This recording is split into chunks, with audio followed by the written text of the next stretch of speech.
আসসালামু আলাইকুম।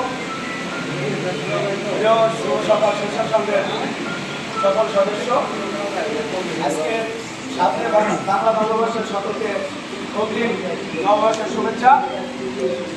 আমি প্রথমে স্মরণ করি আমাদের শুভ সকালের পুরাতন নতুন যত সদস্যদেরকে হারিয়েছি তাদের সংবাদ কামনা করছি এবং যারা পরকালে গমন করছেন সর্বত্র যারা আল্লাহ তাআলা সকলকে ভালো রাখে আল্লাহ, এগুলি আমি শুরু করতে চাই। প্রিয় বন্ধুগণ, আমি অনেকদিন ধরে অনুপস্থিত এবং মাঝে সাথে একটু আসি। যাই হোক, আমার পারিবারিক কাজ ছিল এবং আমার বড় সন্তানরা লন্ডনে পড়াশোনা করতে গেছে, যার জন্য একটু ব্যস্ত ছিলাম। এই ব্যস্ততা কাটিয়ে হচ্ছে ইনশাল্লাহ রেগুলারই ইনশাল্লাহ আপনাদের মাঝে থাকবো।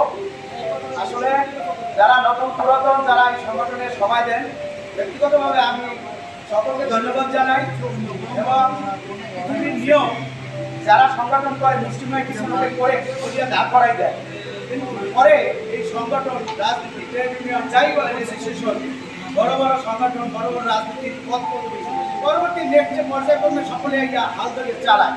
এজন্য আমাদের মধ্যে কোনো ভেদাভেদ নাই। আমরা একটা পতাকার তলে থাকবো, শুভ শরীরসেবা সংঘ, শুভ সকাল। আমরা যে যেখান থেকে পারি এই সংগঠনকে সাহায্য করব এবং সামনের দিকে এগিয়ে নিয়ে যাব।